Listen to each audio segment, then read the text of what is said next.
We are previewing the main card of UFC 194 with Nick Kalikas from MMAOddsBreaker.com. I'm Peter Loshak. Right now we're going to take a look at Gunnar Nelson and Demian Maia. Nick Kalikas, another great fight on the main card of UFC 194, and yet another one where I'm seeing, from my analysis, dog or pass on Gunnar Nelson. Right, Nelson is a prospect. He's been a prospect for a while now. He's still up and coming. He came off his loss to get a nice win in his last fight.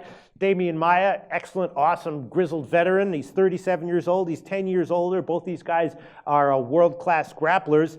And, maybe Maia should have the edge here, but I'm just not convinced that his edge is big enough where you should be a minus 145 favorite. You have to be a, 60% favorite to have betting value at that point. For me, it's either Gunnar Nelson at plus 125 or pass. Do you disagree with that or agree, Nick? No, I agree with you again. It is a dog or pass situation. And right now, the betting action has come in on Maia. That's why you're seeing the line increase. I opened it exactly at Pick'em, and it's been bet up.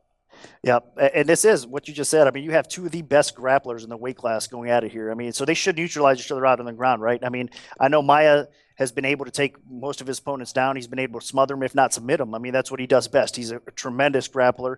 But this is the spot where he's actually going to face another grappler that should be able to keep the fight upright. If he doesn't, I don't think Maia's going to be able to control him on the ground enough. I think that Gunnar will be able to bounce back up to his feet.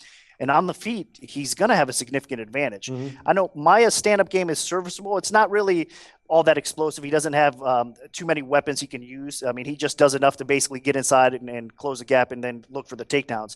But Gunnar, I mean, look at what he did to Thatch recently. He does have some power. He does have that explosiveness on the feet as well. And he's only getting better. Yeah, I mean, so I think what you're going to see is them kind of neutralize each other out on the ground. But if it stays standing, and for the most part, I think it will, Gunnar's going to have the edge.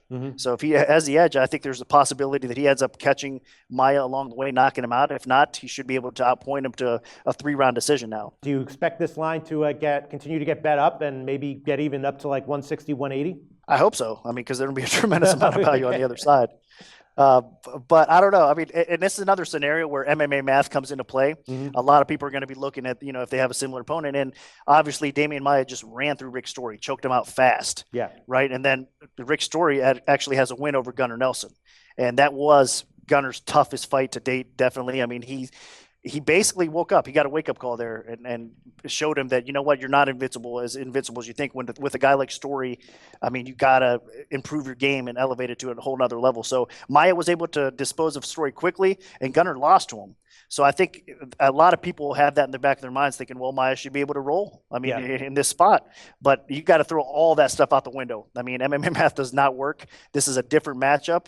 And that's why I honestly like the dog here in this spot. So it sounds like then it is going to be at least a small decision for the books. Books are going to need Nelson. I hope so. I mean, it is like that right now already, and I hope that continues to be the case. But I guarantee you we're going to see some sharp action hit the dog at some point. And so I think we're going to be pretty close here as well. Nick Kalikas from MMA Oddsbreaker, thanks so much.